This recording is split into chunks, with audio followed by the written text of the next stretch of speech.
Are y'all ready for this? Lois, how's your day been, my dear? Okay, we have to go to the treehouse. I can give y'all like a little reminder of what happened, maybe? So, I don't really remember a whole lot of what happened. But I do know that we got into a fight with Rolo because he was mad at us for being friends with Beck.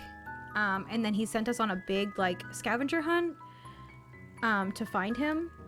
And he gave us balloons. Day has been shit because mental health took a nosedive today for no reason. I hate when that happens. When there's, like, nothing to blame it on. It just happens. It just does happen. I'm sorry, Lois.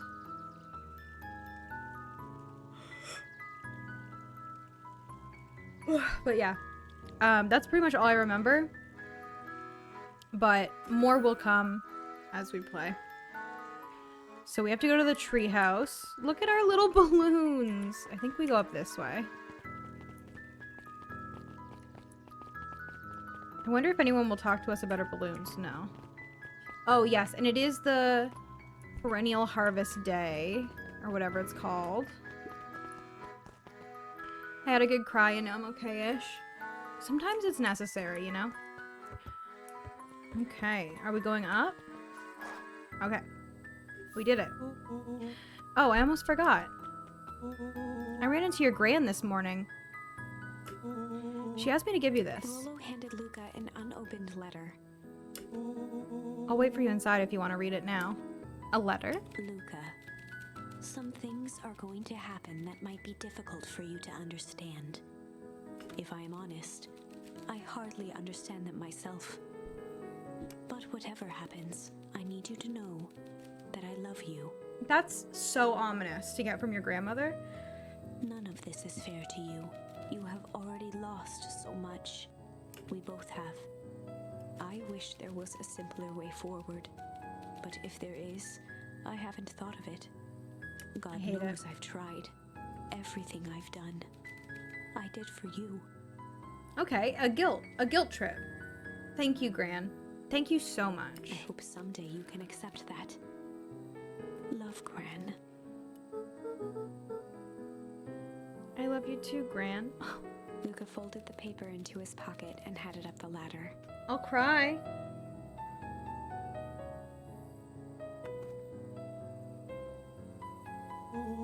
What's up with the letter? Anything you want to talk about? Maybe later. Sure, whenever you want. Also, let me know if the audio levels are okay. You know, you really didn't have to go to all that trouble to apologize. Don't cry, your spider weaves are so good. Yeah, I won't cry. I know, but we've been looking forward to the festival for weeks.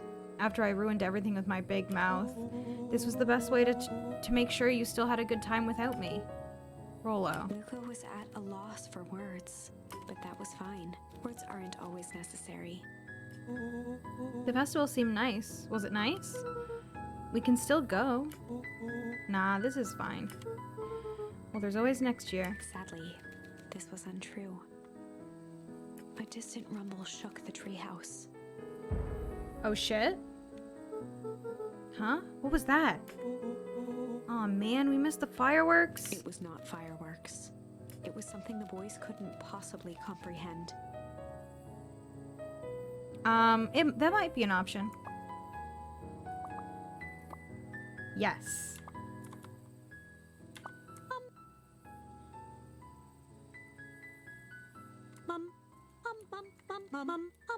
Let's do that.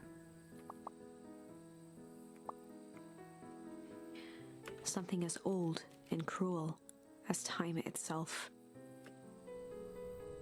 Yeah, I noticed the music was kind of loud.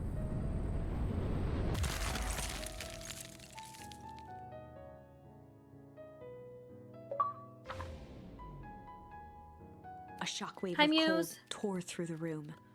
A bitter, unfathomable chill. Before they could react, it encased them in ice. Huh?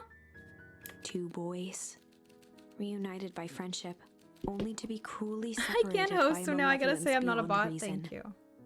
And so, our story ends on this melancholy scene. No, it fucking doesn't. In a silent treehouse turned statuary, in a town brought low by its secrets, sits a pair of friends, alone, together. No. For the rest of time. No. The end. No. No, that can't be the ending. Right. It simply can't. I knew I can't be a bot. That's not how it works. I won't accept it, and I hope you won't either. There are more endings, more possibilities. I can feel it. Muse, how's your day been, my dear? We are just going to have to sort through them all until we find the one that fits. Yeah. Okay. Blurry. Oh. Parentheses bad or parentheses good? Okay. Let's try this one.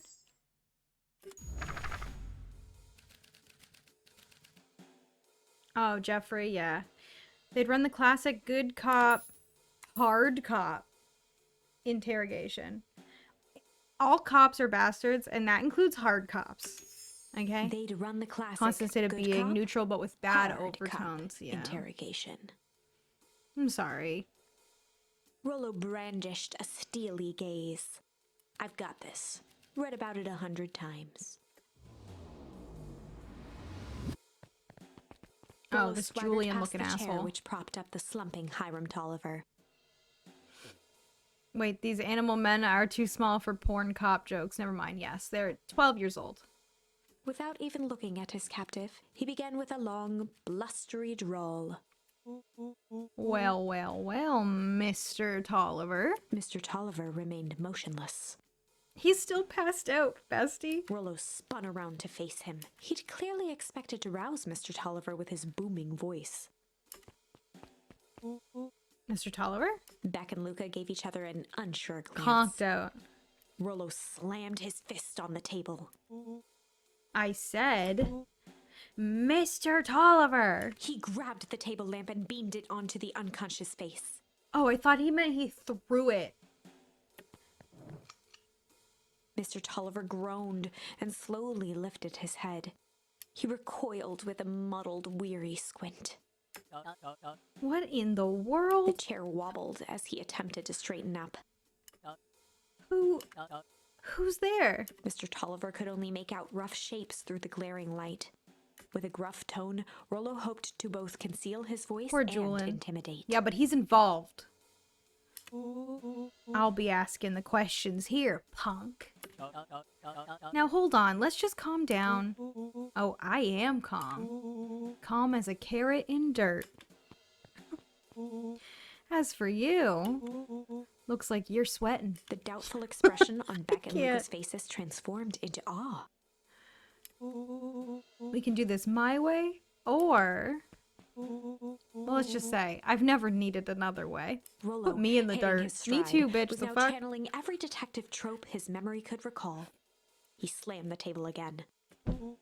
Now dance! Why is he dancing? What? I don't even... Mr. Tolliver's voice became desperate. He was nearly in tears. You've tied me down. How on earth could I dance? Dance with your mouth, punk. Spill the beans. What are you doing poking around this house? I'm here to help Juniper. To make sure everything's ready. Oh, so you're in cahoots with Gran. Gran? Mr. Tolliver was in a daze, now more confused than ever. Gonna help her blow up the festival, eh? Blow up the festival? Good lord. He shook his head, feeling more and more dizzy. No, you've got it all wrong. Where is she now? She's headed to the source. Source? What's the source? It's where His voice faded to a whisper. the town began. Where it all began. What is Operation Sparkplug? With that, Mr. Tolliver passed out cold. Oh shit, he did a faint? Rollo swung around with a repentant grimace. Damn, Rollo. I think you went a little too hard on him. What did he say about the source? It's where the town began? We need more information. Yeah, but we'd better not push Mr. Tolliver any farther. Is there anyone else that might know more? What about the History Museum? It just got set up for the festival. Ah, that tent was put up by the Valentines. Everything they do is just a bunch of fluff to glorify themselves. Is there anything more reliable? The library. If there's any information about the source thing, Kato can help us find it. If you guys don't remember who Kato is the cute little baby penguin, and his talking sound is little squeak, squeak, squeak, squeak, squeak, squeak, squeak. And it kills me. And I love it. Let's go get some answers. You ready? You ready for this? This is a dang nice library. I die. Thanks, we work hard on it. Aren't you a little young to be a librarian? Oh, Kato hung out here so much, eventually they gave him a set of keys. I just keep an eye on the place for Miss Novak sometimes. They got you working for free? It's quiet and I get access to all the books I can read. What more could a person want? Fair enough. What can I do for you all? We need a favor. I already told you in Rollo. I can't put you any higher on the wait list for the next Hank Atomic. And if you're here with more candy, I'll have you know I can't be bought. Call it a personal code of conscience. Actually, we're looking to do some research. Now you're speaking my language. What are you looking for? That's the thing, we sorta don't know. What do you got on the history of the town? There's the county record archives. What's in those? Births, deaths, newspaper clippings, stuff like that. Pretty boring reading. But they do go all the way back to when the town was founded. Great, we'll start there. Chapter 8. Okay. 6 feet under, 3 towns over. The kids spent the rest of the afternoon combing through dusty piles of old county records, desperately searching for anything that could help them make sense of Mr. Tolliver's cryptic utterance. Luka tried to shake the thought of Grand's basement, but his focus wavered. Explosives, messages hidden in jam, dossiers on various town figures, and a Oh, why did I click that? God damn it. He had left. He still couldn't bring himself to believe the worst. But the old map with the symbol of explosives in town square made that difficult. As the sun began to set, the kids were no closer to the truth. If I have to read any more records, my eyeballs are gonna pop. We have to keep digging. If I dig another word, I'm gonna end up in one of these asinine death records. Rollo Cotter lived a full and a wonderful life, till he read so much boring crud that his brain oozed out of his ears. I keep going back and forth about whether I think this will be a cute game with "aw, the kids misunderstood" ending, or if it's gonna be like fucked up. I honestly don't know. Rollo shut his book with an assertive nod. If you got a better idea, spit it out. You sound like my sister. Keep pushing your luck, pal. And it won't be boring county records that kill you. I'll put you in the obituaries myself. Oh shit. Rollo muttered under his breath. You're a county record. Really? That's the best you got? When I'm done with you, you'll be the footnote in history. Just like... Beck slammed her finger down on the open page before glancing down to read. J. Hartford here. Fuck, dude, I am Rollo. You're literally Rollo. I'd love to see you try. Hey, hey, hey. We're all a little tired here. Just take a minute and... Something tickled the back of Luka's mind. Wait, what was that name back? In the obit? J. Hartford. From the Brookville Tribune 20 years ago. That can't be right. What is it? J. Hartford. That's my grand's name. Juniper Hartford.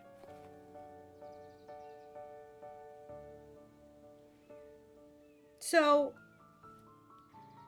his real grandma died 20 years ago?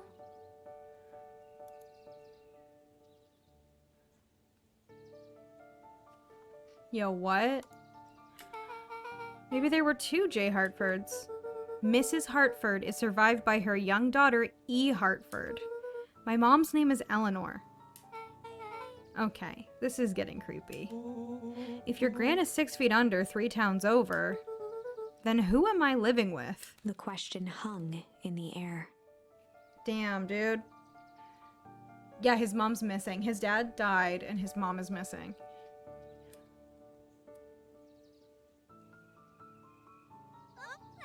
Alright, gang, I gotta close up for the night. Beck rubbed her eyes. How late is it? Almost 10. Oh crap, Pa is gonna kill me. I gotta go. Yeah, my parents will be worried sick. Okay, let's meet up as early as we can at the festival tomorrow. What are you gonna do about the unconscious man in your basement? I'll think of something. Damn, he's just tied up in the basement there Luca's all day. heart was pounding Pissing on as he himself, approached probably. the house. If he was lucky, Gran, or whoever it was, hadn't gotten back yet. And of course, there was Mr. Tolliver tied up and unconscious in the basement. Dealing with him would be the first order of business. To vote outside your county? Welcome back. Luka shook out his arms to calm his nerves before entering. Oh fuck, she's home. He held perfectly still, tempering his breath, and listened closely.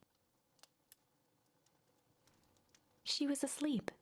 His only hope was that she hadn't found Mr. Tolliver before dozing off. Damn. Who is this woman? I'm so nervous and scared and nervous and also scared. Okay, he's gone. Oh no. Mr. Tolliver was nowhere to be seen. This isn't good. Maybe he woke up, escaped from his bindings, and left without a trace. Or maybe Gran knew everything. What do I do? It's nervous. Thank you. When snails are nervous. Luca's hungry stomach groaned. Not realizing it, he'd gone the entire day without eating.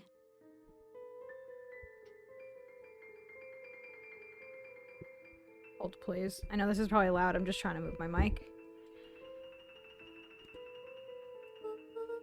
Remembering Snurch and all that, it's very good. Yeah, very good times. Okay, I can figure this out. I just need a little brain food. Luka rushed over to the pile of jam jars, unscrewed one, and shoveled a handful into his mouth. Take me to Snurch. Same. I'm afraid your jam delivery will be delayed. He flipped the lid to read the label. Mr. Nuncreed. Okay, now I can think. So, if Gran knows we tied up Mr. Tolliver, I'm screwed. If she doesn't know, then I need to play it cool. I guess the only option is to go to bed and act as if nothing is wrong. Gran will think Mr. Tolliver finished what he was sent to do and left when he was done. Okay. I can't see this going well, but let's, go off, I guess.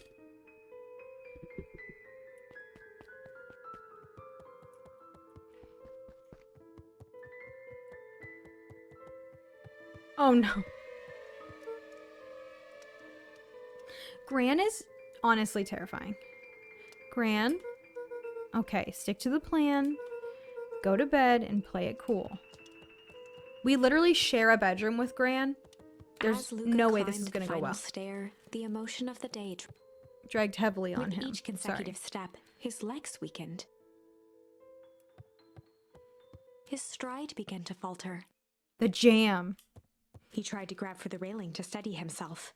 Something was wrong. Come on, legs. Just a few more steps. Luka groaned and tried to move. Is it a paralytic? His limbs might as well have been bolted to the ground. Through numb lips, he mumbled just before falling asleep. The germ? I mean, we went to sleep, that's for sure.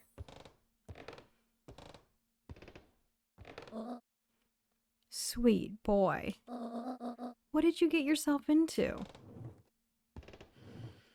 I'm terrified of this woman, so she has to have the scary witch, just a scary ass witch personality. Rest now and let me handle everything.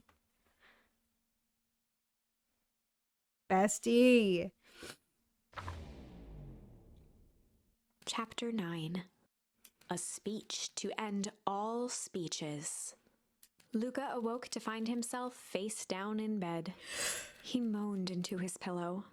Why would Gran drug him? I mean, technically Gran didn't drug you. Gran was drugging Mr. Nuncreed, and Mr. Nuncreed sucks ass. So like, I mean, that kind of is on you at this point, I feel. Or rather, why was she trying to drug Mr. Nuncreed? See? Because Mr. Nuncreed sucks. Shaking the questions from his woozy head, Luka snapped back to the matter at hand. The festival. All right. I don't think there's anything I need to do in here.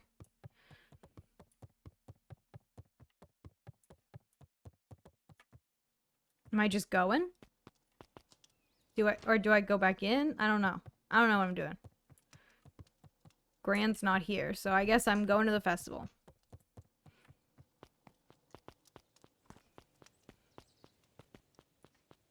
Oh? Where have you been? Gran put something in the jam. Yeah, we know. Secret messages for secret conspirators. Oh, there's gonna be a 3-minute ad, friends. I'm so sorry. Not this one. This one intended for Mr. Nuncreed. Put me to sleep. Whoa, ho, ho. Sly devil. Oh, Sly. I think she's trying to remove him from the equation. He might be in danger. Have you found anything?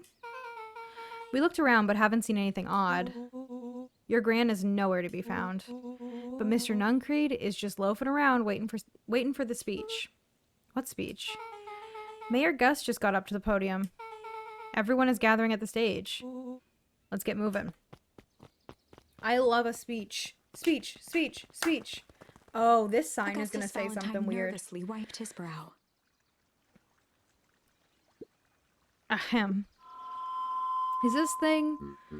Hello, Beacon Pines.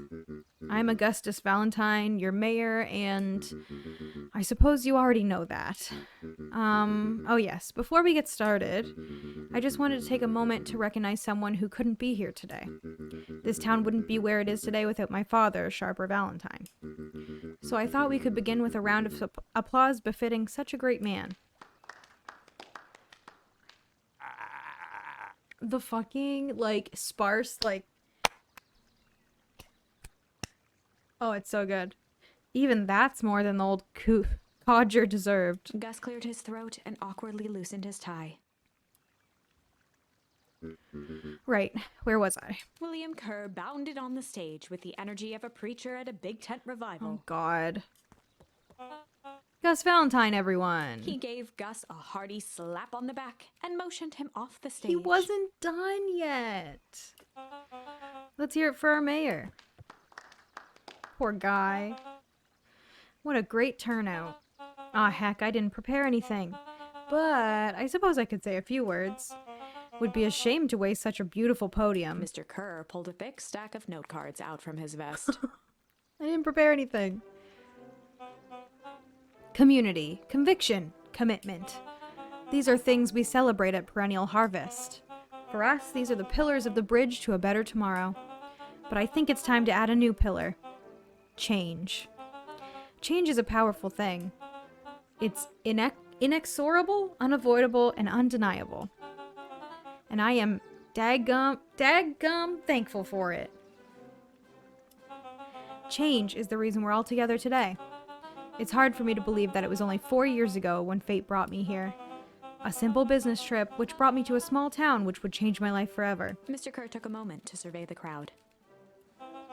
You know what? He wiped away a single tear. From the second I set foot in Beacon Pines, something about this place has held me captive. You see, change represents opportunity. It represents potential. It was change that helped me recognize the potential of this place. To see that people of this town, despite suffering a great loss, still held on to the things that made them special. He thumped the podium to emphasize each word. Community, conviction, commitment, change. Mr. Kerr nodded confidently, biting his... The crowd was silent, in rapt attention. Fate made a perfect match that day. Nothing is more important to you all than community. And Perennial Harvest is a community first and foremost. Mr. Kerr methodically made eye contact with each section of the crowd. The only way you made it through the foul harvest was an unshakable conviction. A conviction that is better tomorrow. A conviction that a better tomorrow was just over the horizon. Perennial Harvest was founded on the conviction that we are the horizon. This festival is a symbol of our commitment to each other. His voice began to build to a crescendo. We now walk hand in hand into a future we will shape together. And that's what change is all about. Grabbing the future by the scruff of the neck and making things happen. Change is a choice. I am tickled pink that we will all be making that choice together. How great is that? Just imagine what we can accomplish. What was that? The crowd began to look around nervously. Don't worry, a little thunder isn't going to ruin this day. Everyone remain calm. Mr. Kerr quickly flicked through his note cards. Where was I? Through all of my travels, I have learned one true thing. One always reaps what they sow. We have all planted a lot of good in this town. And so, it is with a happy heart that I can proclaim, He raised his hands up to the heavens. our harvest awaits! Hi, Justin, welcome on in. Oh man, it happened again. At that moment, a merciless wall of impossibly cold air ripped through the crowd, instantly freezing everyone and everything it touched. I don't know. For a man like William Kerr, this was a fitting way for things to end. On a stage, with an entire town frozen Justin, in how was your rapt day? attention for the rest of time. The end. There's that ice again! Whenever I think we're getting close, it comes along and ruins everything! Right. Please be proud of me. I successfully convinced myself to eat the very good soup I had at home when all I wanted was pizza. I'm so proud of you. That's actually, like, very hard to convince yourself to eat what you have at home. Maybe we should just quit? Maybe you should just close the book, walk away, and never think of me again. No, I don't mean that. Oh my god, like, Wenty here? Narrator Wenty kind of, like, popped off. We got a little closer this time. We just need to try again. No, but I jumped on the bed when that shake started. Right. Who is the other voice? Is that all narrator Wenty? It sounded like two voices. I think it's all narrator Wenty. I think that it's just narrator Wenty getting, like, angry. We just need to try again. Please. Okay. So, I guess we're doing this one again. Good cop, sly cop? Or should we... We'll do good cop, sly cop. They'd run the classic good cop, sly cop interrogation. We get to Luka see and Rollo ducked behind be a barrel, leaving sly Beck this to her time. task. Oh, it's Beck. With a few crisp snaps, I love Beck. she roused Mr. Tolliver. What? What's going on here? You're that Modewell girl. Please, call me back. Sorry about all this. Mr. Tolliver looked down and shifted a bit, testing his restraints. It seems there's been a mix-up. You see, I'm down here for the same reason you are. Juniper sent you here? Beck caught herself before letting the surprise manifest on her face. She'd already gotten him to reveal his relation to Gran. This was gonna be easy. You know how Juniper is with her precautions. Operation Sparkplug has us all on edge. I guess she thought you needed some backup. But she sent a child? What better way to avoid prying eyes? Who would suspect a kid? I suppose that makes sense. Mr. Tolliver wriggled a bit in his restraints. Oh, I'm so sorry. Beck quickly removed the ropes. That had to be uncomfortable. A little, yeah. But you understand. We never know who to trust in this town. Mr. Tolliver rubbed the growing knot on his forehead. Very true. So it turns out we're both here Beck to... twirled her hand, as if to prompt Mr. Tolliver to finish her thought. destroy the evidence. Beck shook her head and clicked her tongue. Yup, the old gal is nothing if not thorough. Mr. Tolliver let out an amused huff in agreement. She sure is. Can't blame her, though. If anyone were to find out that we're going to destroy the source, well, we both know how bad that might be. No one will know anything once I finish cleaning up things down here. Beck was on a roll now, playing Mr. Tolliver like a fiddle. You're sure you can finish this up on your own? Juniper trusted me for a reason. You can leave the rest to me. Good. There is one more loose end I'll go work on. Loose end? Oh, it's nothing really. The other day I had the radio on scan while restocking the candy shelf. And wouldn't you know it, I intercepted an odd phrase in a perennial harvest transmission. Underground secrets. That's ominous. I think it might be a password, but Juniper dismissed it. Said it wasn't mission critical. What's the password for? We don't know. So we have a password and nowhere to put it. It's gotta mean something, right? Good thinking. You should probably go work that out. I've got this under control. That's a relief. Between you and me, this basement gives me the willies. Heading for the stairs, Mr. Tolliver hesitated and turned to Beck with a puzzled look. She grinned and gave him a peppy wave. With a shrug, he continued up the stairs, whistling a jaunty tune. No, she's not a double crosser. She was bamboozling him so he would tell her secrets about what he was doing. You guys catch that? Sure did. This whole time, Mr. Tolliver's had a candy shelf. But all he ever sells us is apples. Beck blinked slowly in disappointment. The password, Rollo. Well, sure, but once things are back to normal, I'll be having a word with Mr. Tolliver about that candy shelf. Fine. In the meantime, I've got an idea. She turned to the table and began tearing small scraps of paper. He said he heard a password on the radio. Any good spy transmission is never what it seems. Beck marked each scrap of paper and leaned back. We just need to find the hidden meaning. Okay. What's another word for... Y'all ever, get attacked by a yawn? Like, it just came out of nowhere and, kicks your ass? What's another word for underground? Buried, covered. Could it be a cover-up? Maybe it's one of those each letters is a number thingies. So U would be 21. N would be 14. D would be... Oh. It's an anagram. Nuncreed's drugstore. Luka and Beck looked at Rollo with amazement. Hello? Rollo's smart as shit. Rollo, that was incredible. Well, it's either that or Kren's nude rug store? Yeah, I think you were right the first time. How did you do that? What can I say? I love ciphers. He plays so much Nancy Drew, you love a cipher. Well, I guess we know where to go next. Not nude rug store. Alright, I'm excited. We run. Hello? Diner lady? You scared me half to death. Sorry. You kids haven't seen Mr. Tolliver around, have you? I did ciphers for fun as a kid. Still do on occasion. That's why you're so good at Nancy Drews.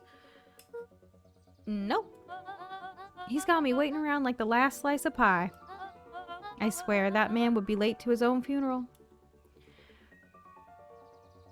Okay, well, that diner, dog, fox, wolf is hot, and I don't think that there's anything wrong with me for saying that. So.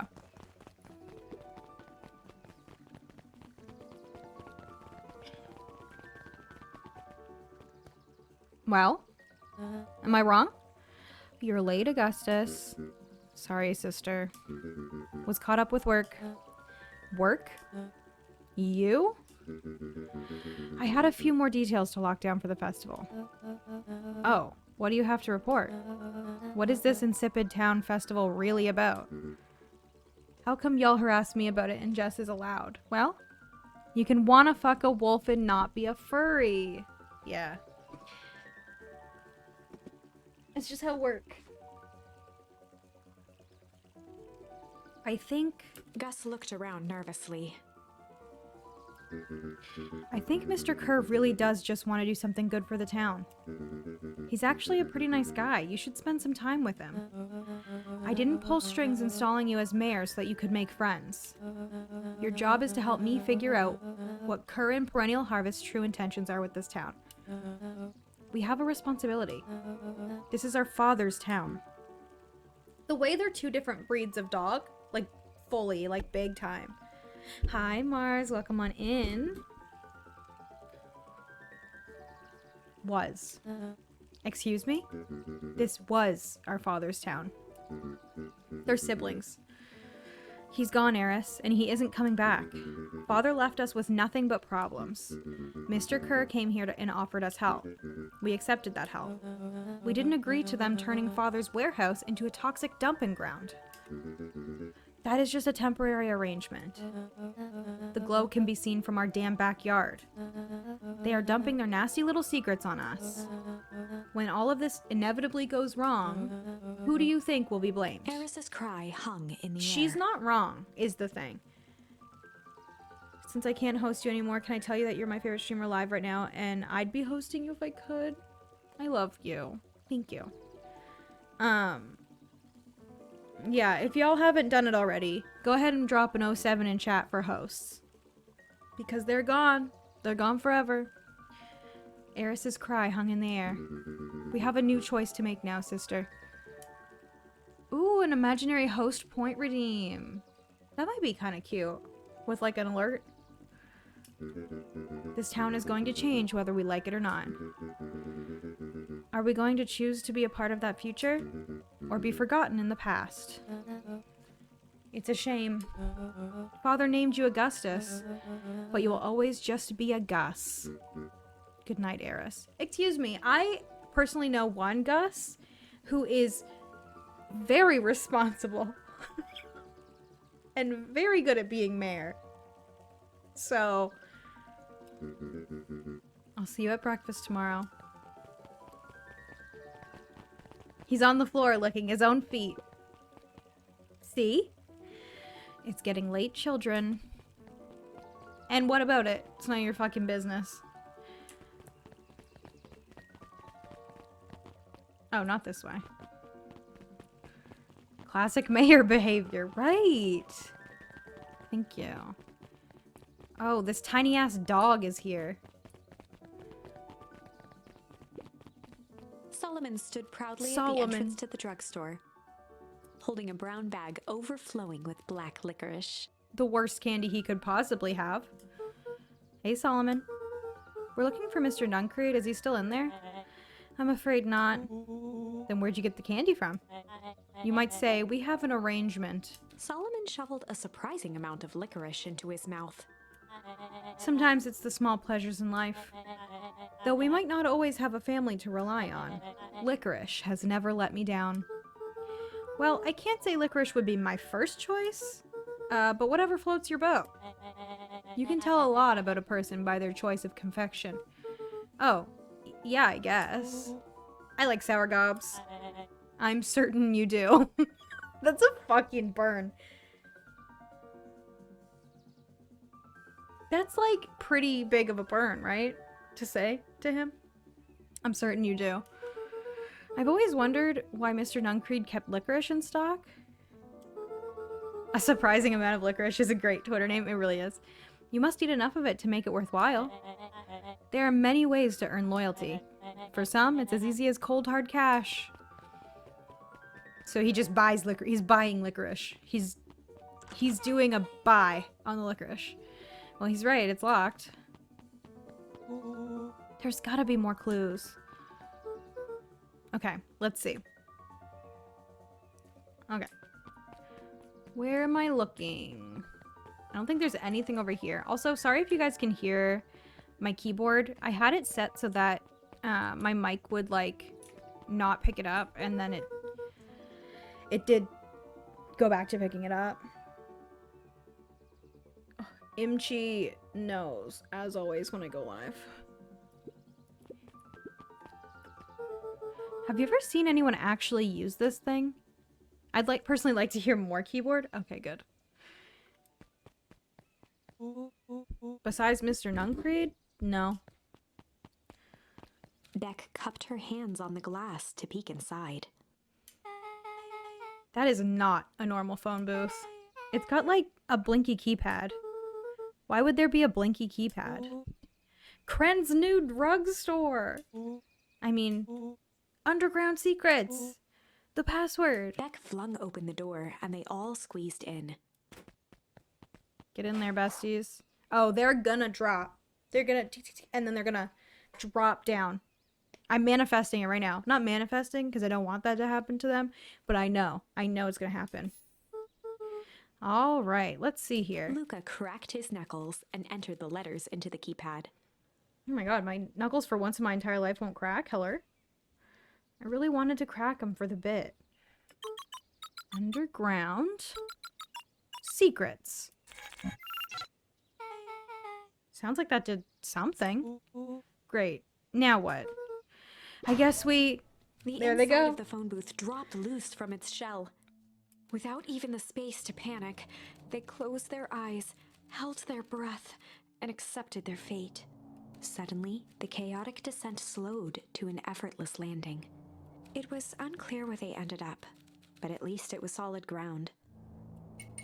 Oh shit.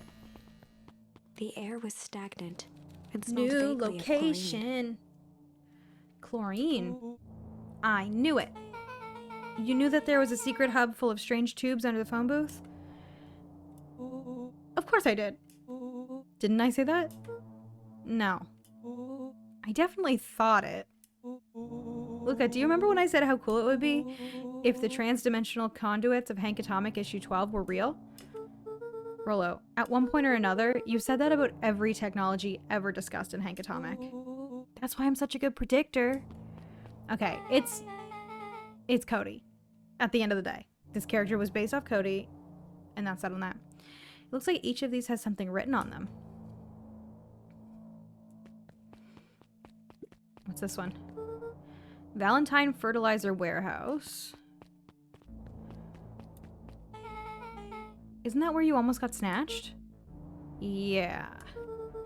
Why would Perennial Harvest have a tube going to the old Valentine place? This is starting to feel like something big. Okay, what's this one? Perennial Harvest main office. That's where my mom works. What does she do? Science stuff? Is she involved in all of this? We just moved here. How could she be involved? True. And then this one. Mining Operations Alpha. You guys have mines here? Not that I know of. This town is all farms and fertilizer. And series of tubes. Pa always says you can only trust a miner up to the point when they hit gold. Not sure how that wisdom applies in this exact situation. That's the thing about Pa, you don't always realize what he means until it's too late.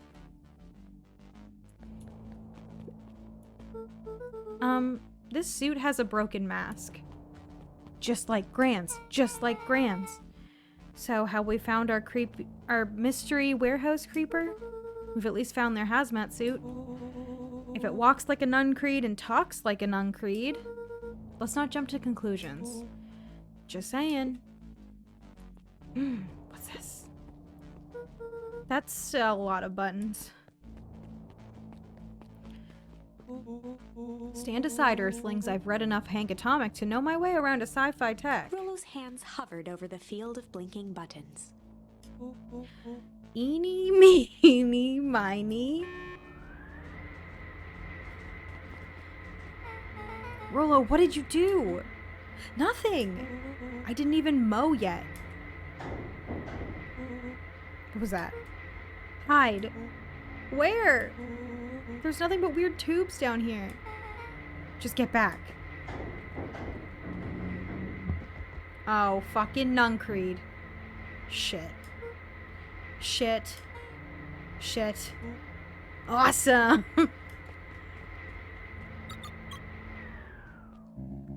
You all need to come with me now.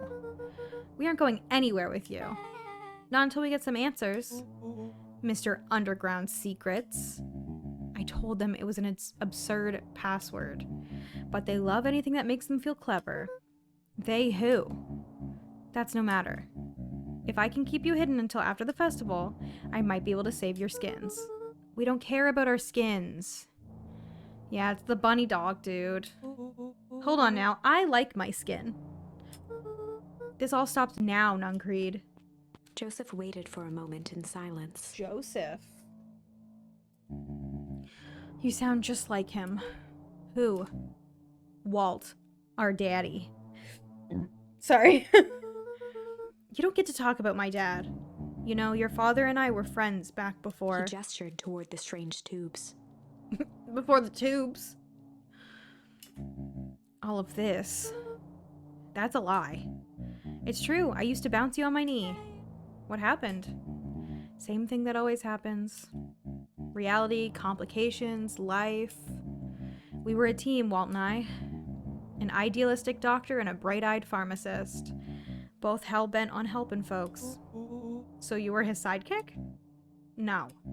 We were partners. He helped the patients and I helped him. Yep, total sidekick. Nuncreed let out a growl of a sigh. Luka, I need you to know this. I need someone to know this. One day, Sharper Valentine comes to us. Says he's got an opportunity. He'd found something he didn't quite understand. And he was willing to pay us both handsomely to help him understand it. And my dad said no. Your father and I both believed in helping people. Bacon Pines, high torn. But the thing I could never get him to understand was, it's a lot easier to help others if you help yourself now and then. Classic sidekick into the villain plotline. Walt loved being righteous, almost more than he loved his family. He was wrong about one thing, though. When he begged me not to take Valentine's offer, he said, Joseph, if a person says yes one time to Sharper Valentine, he'll make sure they keep saying yes to him until the day he's dead and gone. He shook his head wistfully. Sharper's long gone, but he still got me saying yes. Is there a point to this sob story? Look at this beautiful bisexual vampire I have the blessing to lay my eyes upon. I don't know if it's like vampire vibes. It's definitely Halloween vibes.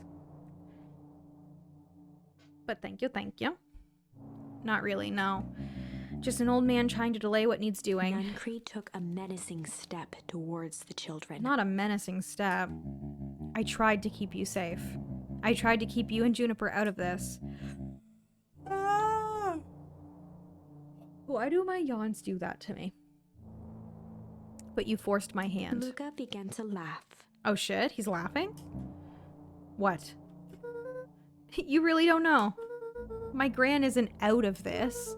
She's been scheming right under your nose. Juniper? Seems like she's planning on crashing the town's party. She's going to disrupt the festival? Why would she? The color drained from Nuncreed's face. How does she know? Apparently she knows a lot of things. What? Let's just say this isn't the only underground lair we've busted into today. And honestly, hers is way cooler. She's got maps and explosives and bad intentions, big man. Nuncreed grabbed Luka by the shoulders. His eyes were frantic. You need to tell me what she's going to do right now. She doesn't understand what it is she's messing with. Tell me now, she's in danger, boy. I don't know. She had a map with a mark on the fountain in town square. The fountain? But why would... A jolt of realization struck Mr. Nuncreed. She knows about the source? What the heck is the source? If she tries to destroy the source, it could catalyze and... Dear God, she's going to freeze us all. That's why we froze. You all need to run. Run where? Away. As far away from this town as you can get. Head west and don't look back. I got some things to make my bed more comfy and I didn't want to get up for work this morning. Ugh, the worst and also the best. That did not go how I expected. So... we're totally following him, right? Totally. See you on the other side. I love Rolo so much. You good? Yep. Friggin' Graham's catalyzing the dang source again. I love this town. Friggin' Gran.